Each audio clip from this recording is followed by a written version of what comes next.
Welcome to the Warren Cycling Podcast. My name is Dean Warren. I'm in Wiesbaden, Germany today. And I'm Randy Warren, and I'm in Asheville, North Carolina.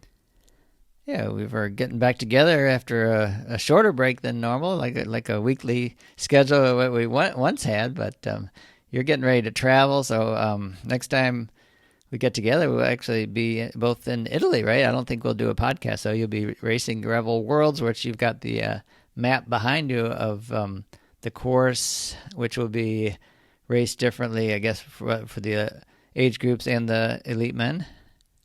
Yeah, I just recently they revised the map, so I think only the elite men and women do the first loop around the lake at the very beginning, which apparently was a cyclocross world championship course in the early teens.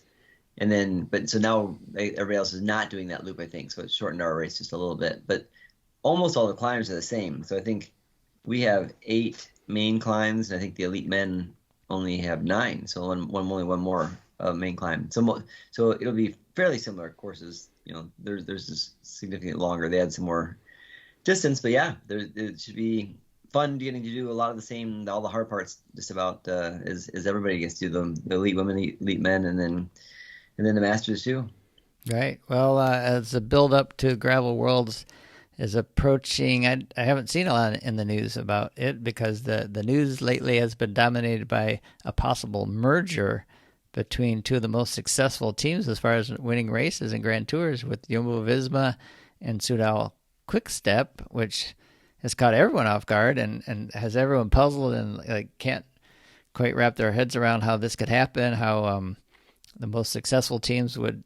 I mean, I know Jumbo is already going to leave, but it seemed like Richard Plug from the team management had sponsors lined up. And I mean, if the team that wins all the Grand Tours can't find a sponsor, it's really sad for cycling, isn't it?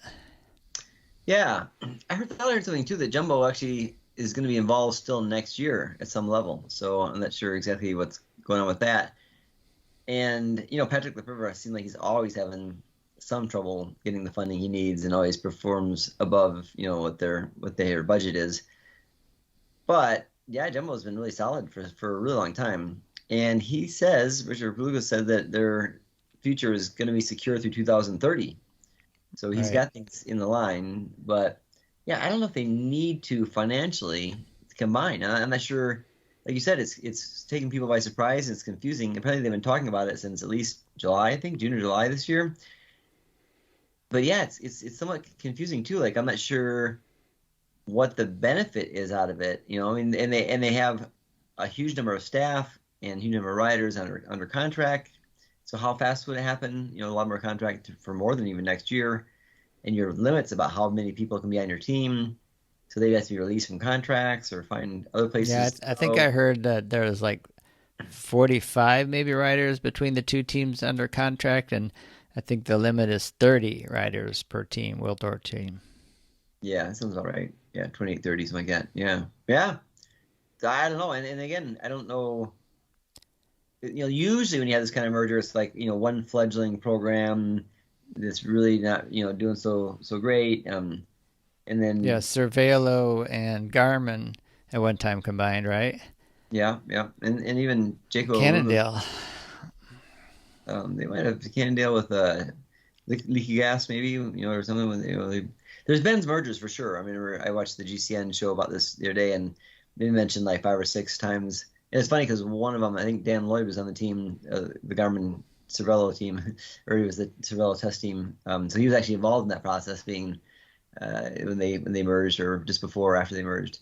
But yeah, it's been never usually 2 super teams, like you said. That I mean, Jumbo's had the most tour success for sure, but Quickstep's had they win usually most single day race. They're way above most other teams. How many races I think they have been down this year. They haven't had quite the winning percentage like they have, but yeah, it's crazy to think about. And then especially when you look at the very top, Jumbo is already going to have a problem with, now that Sepp won a Grand Tour, and juggling like the aspirations of Primoz Roglic, who's getting pretty close to maybe the time of his career where he's not going to get any better and maybe start to decline. And he really, I think, wants to win a Tour de France, but you can't ask the two-time defending champion Jonas Vingegaard not,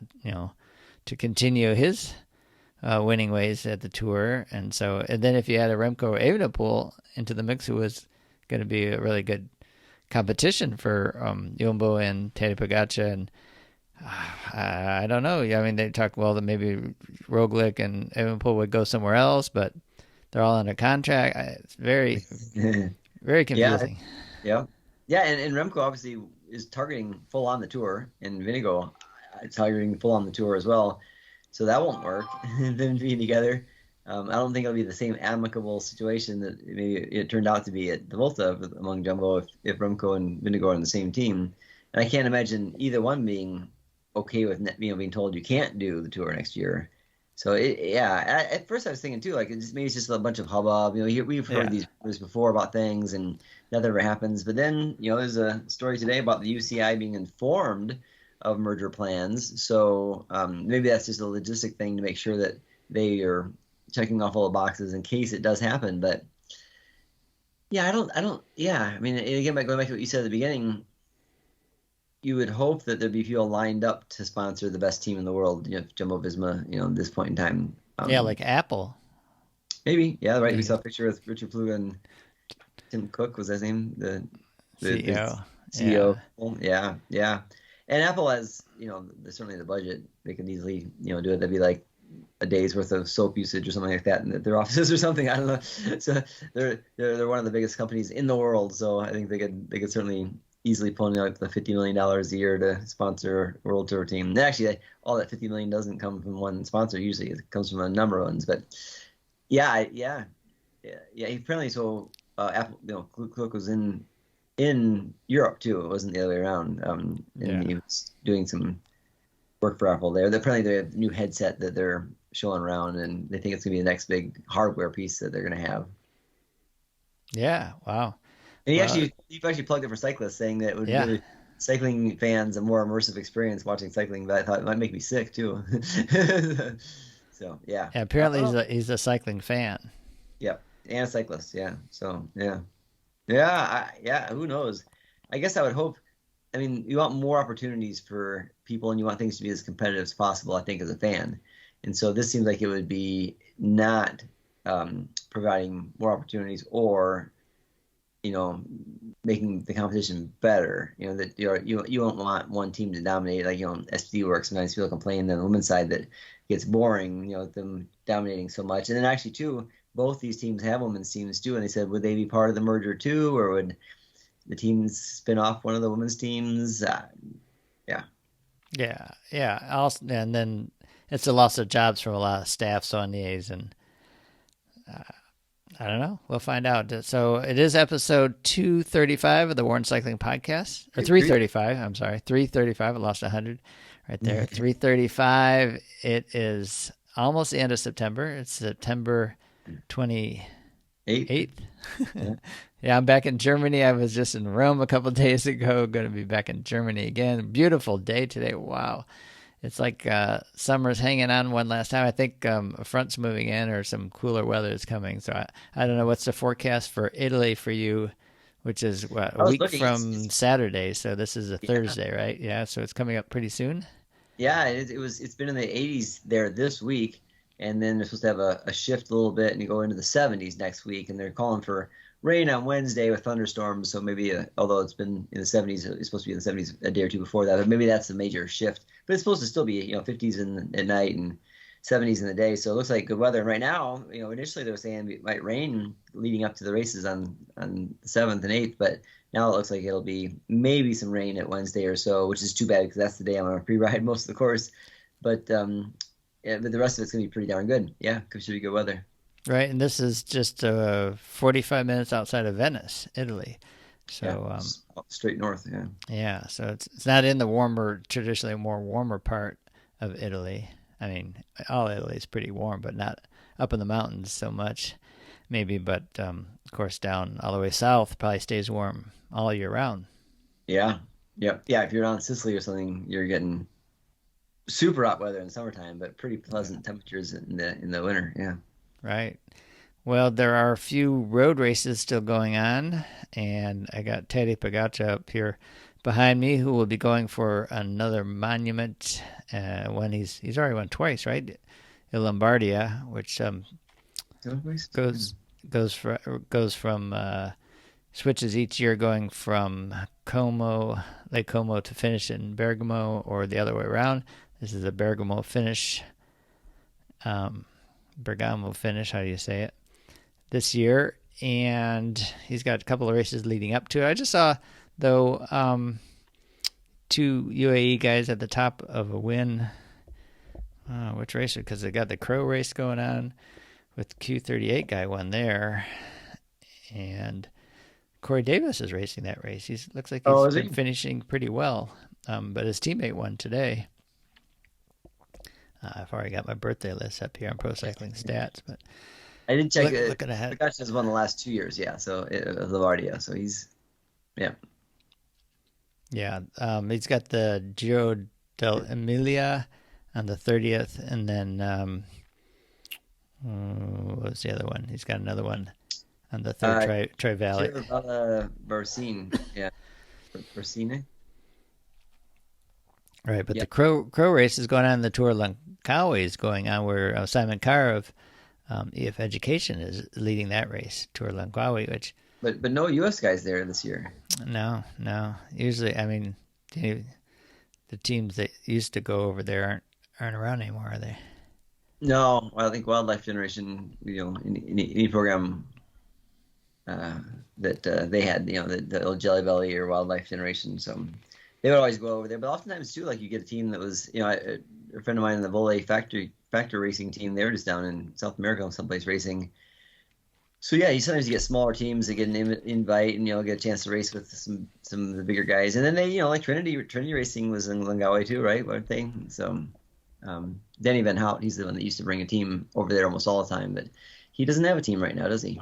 No, it's Vuelta Ecuador is going on now, as well as Tour of Istanbul, which I can't imagine they're racing a whole tour in the city of Istanbul, but I guess the presidential tour of Turkey is coming up too pretty soon. Yes. That was supposed to be earlier in the year, and they postponed it. And Mark Cavendish going to race there? He's supposed to race there, yeah. Mm-hmm. Yeah. And there are good rumors that he's going to race next year.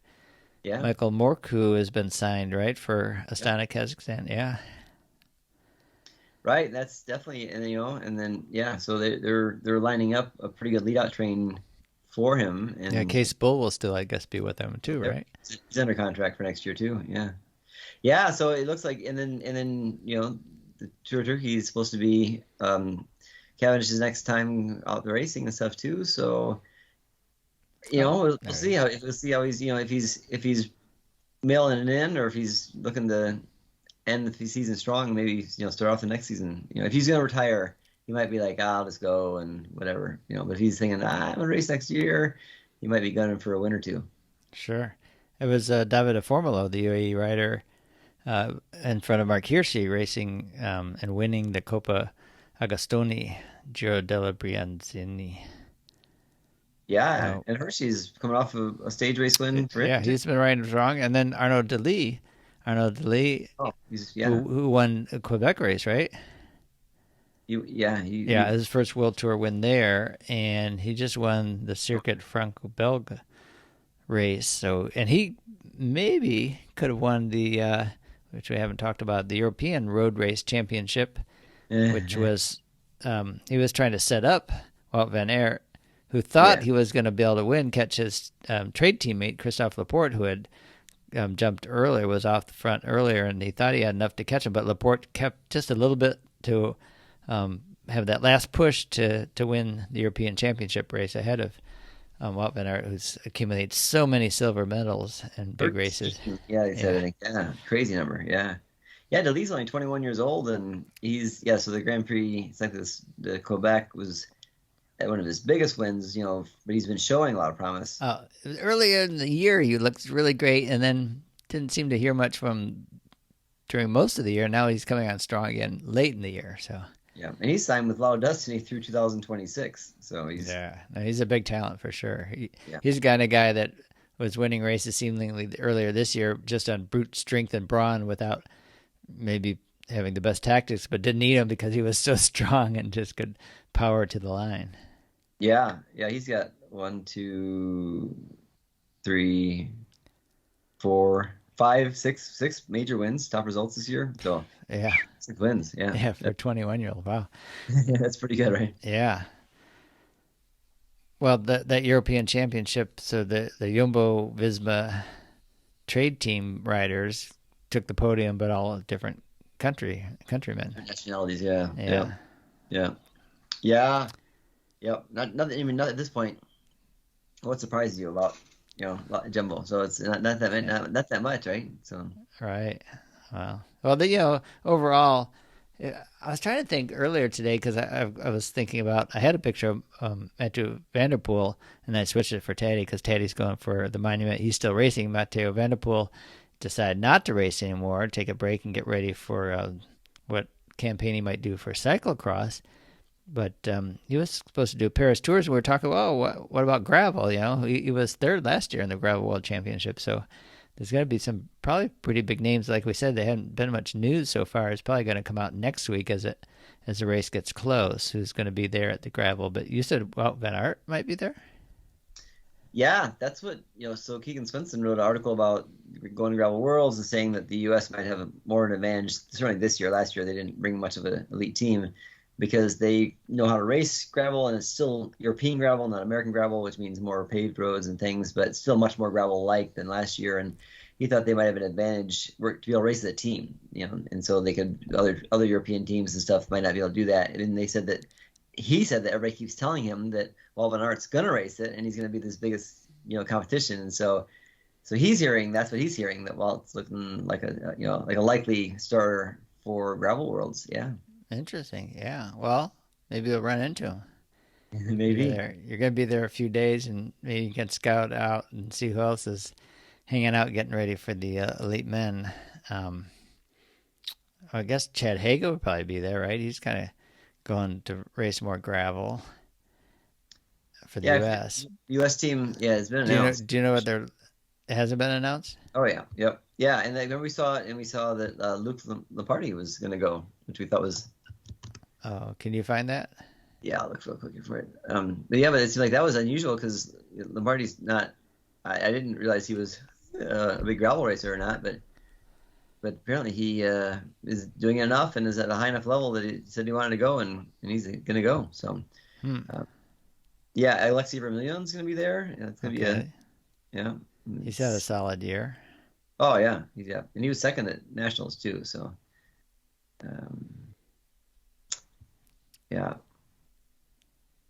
there it is. Sorry. Took a little longer, I thought, to find it. The USA Cycling actually has enough stuff in their website. Yeah, it's a little bit, not buried. You had to dig for it a little bit. All right. Yeah, exactly right. So the elite men are Zach Colton, Ian Cutzleb, Luke Lamparty, Andy Leidick, Payson McElvin, Justin McQuarrie, Tobin Ortenblad, yeah. Ethan Overson, Artem Schmidt, yeah. These are all. These aren't just the elite ones, then, are they? Just the elite. No, these are all the elite. Yeah, Keegan Svensson, David Van Orsdell, Alexei Vermillion, and Brendan Wirtz.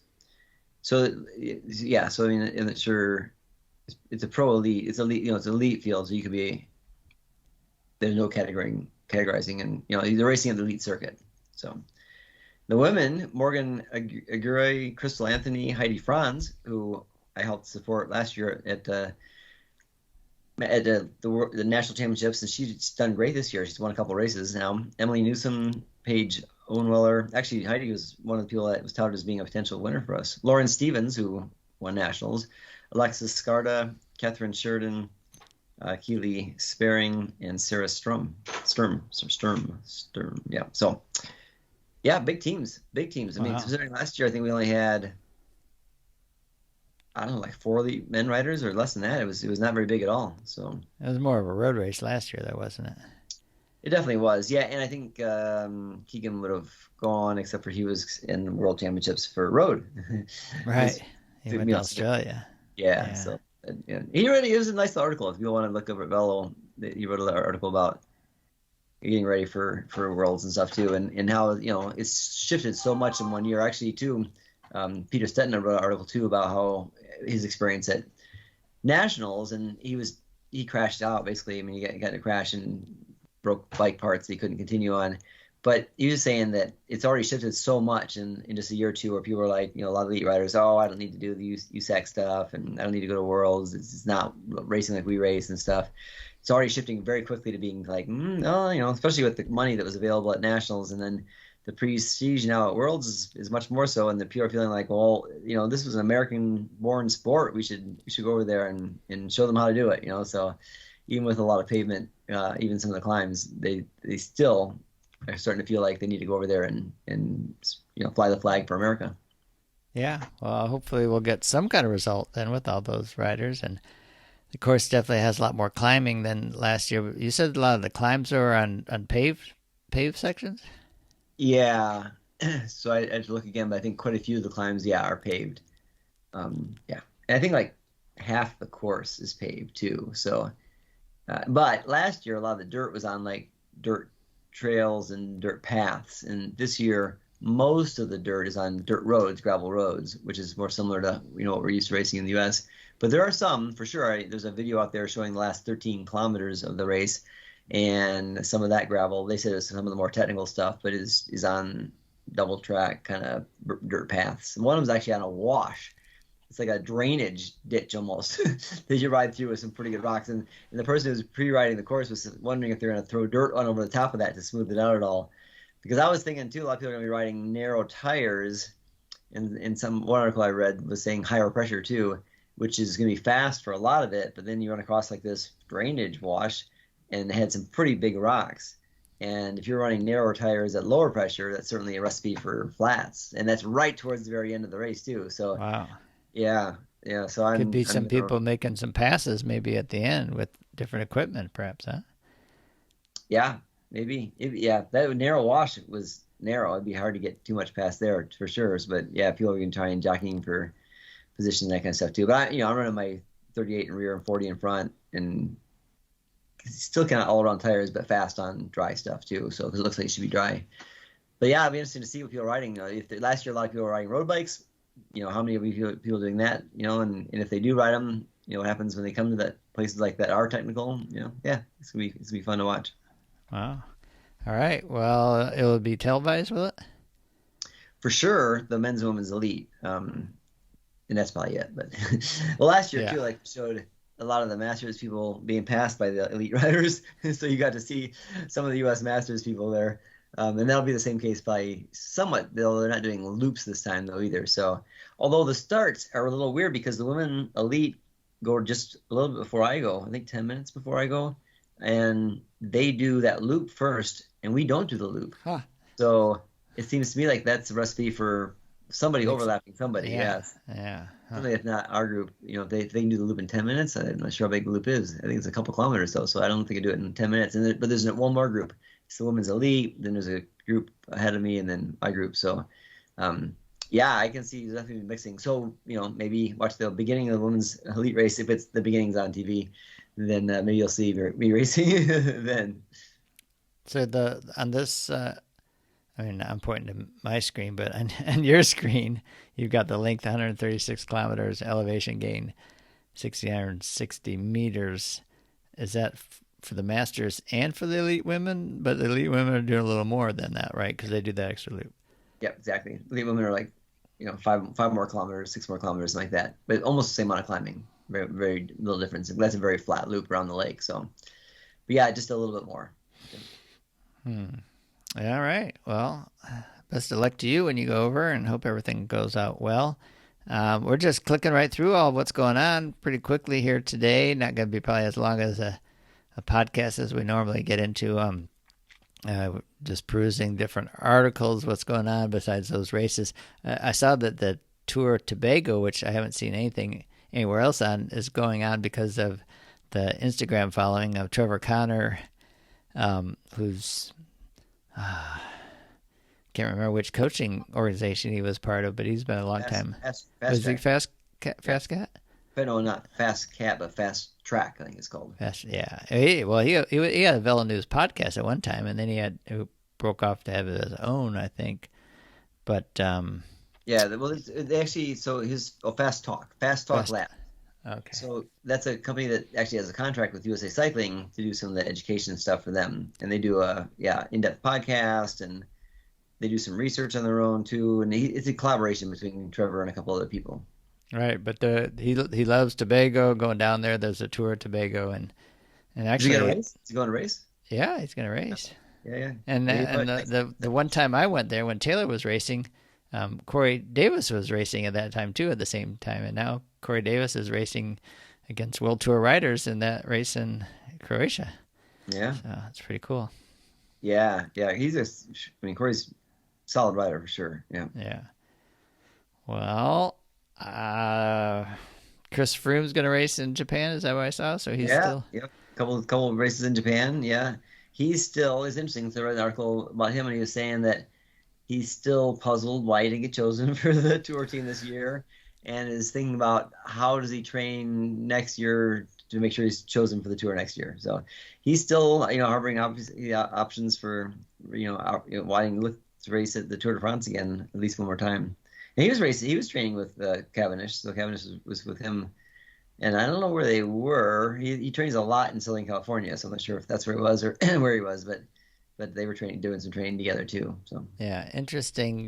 Riders like Chris Froome, who had that terrible injury, leg, that crash, and he's taken such a long time to get back up to a high level. Egan Bernal also had a terrible crash. It's taken a while to get back to his old level, but Alejandro Valverde, remember when he crashed, broke his kneecap. I guess it's just totally different injuries, but he was also up there in age, but he came back and he was right up at the top of his racing. Yeah. So Marco Pantani, and of course, he had his issues with performance-enhancing drugs, but he had 2 separate crashes in his career that were catastrophic, breaking femurs and hips and all sorts of things, and came back from both those and was is good or better than he was beforehand too. So, it does happen for sure. Yeah, but it seems like every crash is different. Like Taylor Phinney, he couldn't get back to his top form after his horrible crash. No. So, yeah, and then I think you don't know what's going on for a lot of people, but it always makes you wonder too. Is like the build up to be the kind of fitness that they were, so like Chloe Dygert, for example, she, her leg was pretty severe, not a broken bone, but a ripped, almost detached muscle, and so, I guess she's not back up to her former level, but she's still up to a high level because her former level was so incredible that even Chloe Dygert, not quite back to her former level, is still good enough to be a world champion. Yeah, a lot of Eddie Merckx has said himself, and I think a lot of other people have said too, that he was never the same after he hurt his back. I think he break his back. He hurt his back in a Derny crash, whereas the Derny driver died, and I think he suffered a back injury for sure. I'm not sure if it was broken or not, but he was never the same after that. But he still won, 4 more Grand Tour, 4 more Tour de France's or something like that. He had most of his success came after that crash, but he said he was never the same. He was always much better before that, Sure, and other injuries, Two Tour de France's. Bernard Hinault after his knee problems, right? And same thing with Laurent Fignon. So, it's not uncommon. And I guess, but I wonder, like with Froome and stuff too, is like, what's the difference? He's older for sure, like you said, but did it take years and years of building up to being as good as he was, and he was able to maintain that? And then a break from being able to maintain that just kind of made it almost impossible for him to get back to that same fitness, It's interesting to see Bernal is so much younger, and he's certainly riding really well now, but not dominant like the year when dominant, So it'll be interesting to see, and then like I said, it's interesting to me, like why, what are physiologically they're just different now because of the injuries, or they just lose that time, their body rest or relax a little bit, in between trying to heal, or who knows. But it's definitely, yeah, it's not uncommon for people not to be coming back to their best after an injury like that. Sure. All right. Well, yeah, if cyclocross is going to come up pretty soon. We don't have that. We got to. So they had some races on GCN this last week already. So and there was some Europeans over here racing, and so I'm trying to think what the names of the race was, but it was it was in the East Coast, and people were racing. Yeah. So yeah, but not the UCI stuff. No, not the UCI. No, but just like saying, there's people.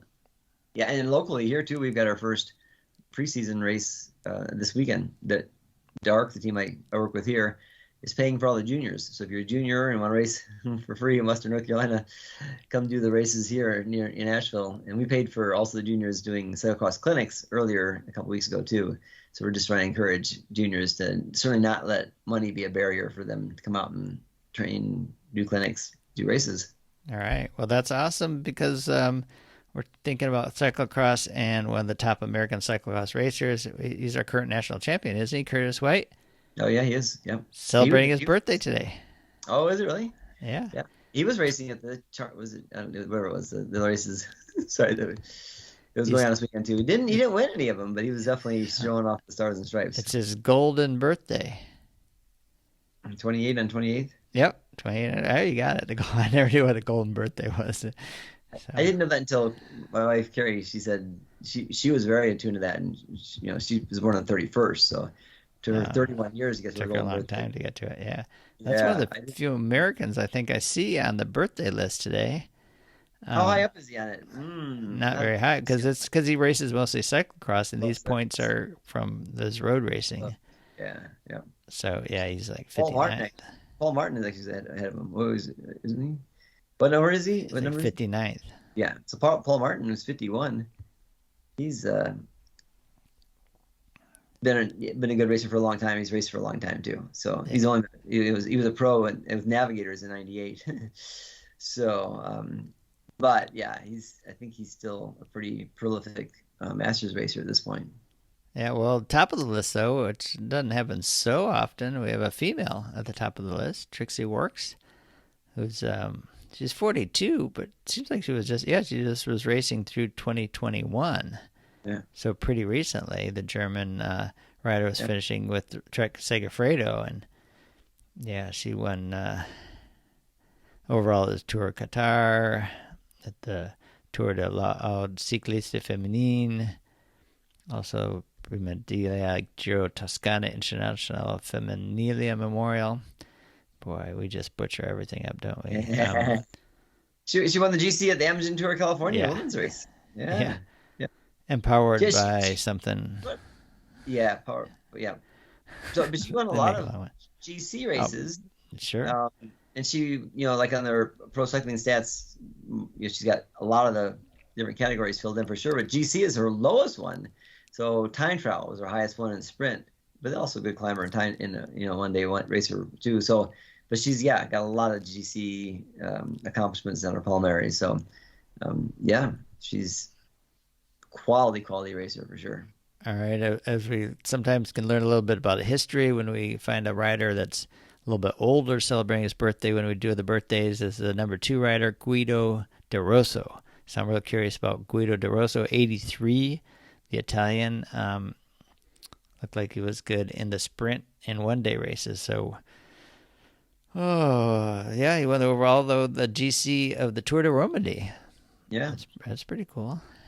Yeah, a little weaker time trial and climber, but good GC rider though too. So maybe on the stage races that didn't have a big time trial, So he won the GC in the Tour de l'Avenir, so in 1961.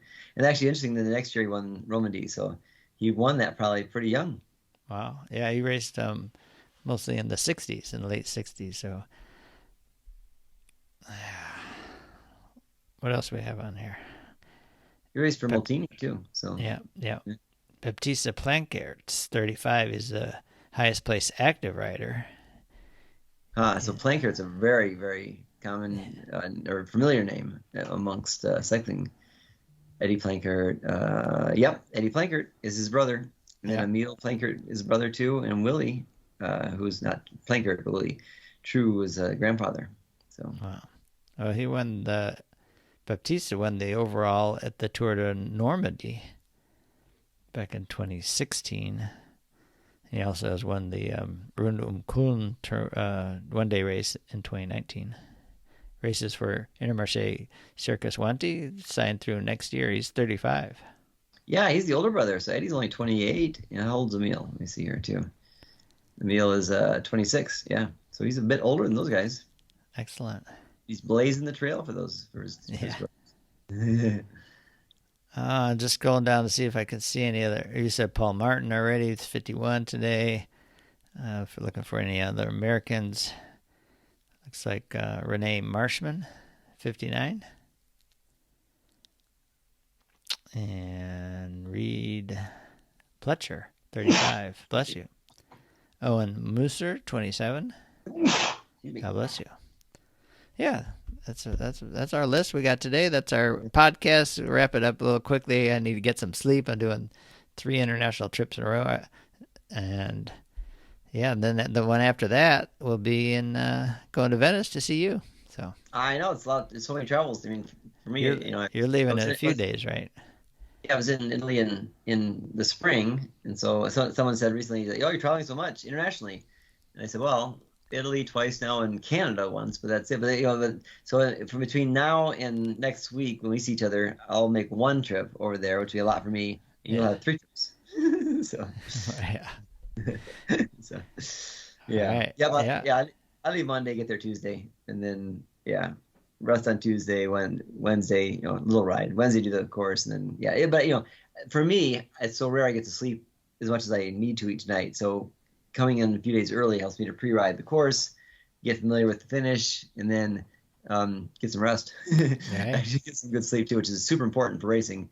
And I know, like, on my Whoop is always telling me, that getting enough sleep is one of the biggest considerations in terms of my recovery. So if I get enough sleep, I recover way, way better than if I don't. So getting a good night's sleep. I remember when I won nationals for the first time in 2005, someone said, "What'd you take?" I said, "A nap."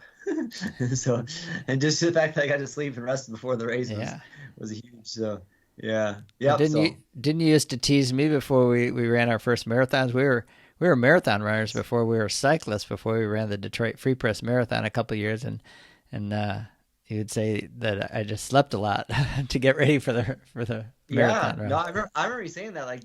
You said, I got 13 hours sleep last night. And I go, what? Yeah, you said I'm resting up for the marathon.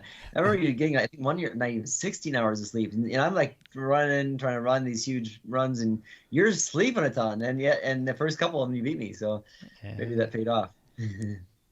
All right. Well, get some good rest. And we'll see you in Italy. Yeah, definitely. All right. Thanks, Dean. All right. Thanks, Randy.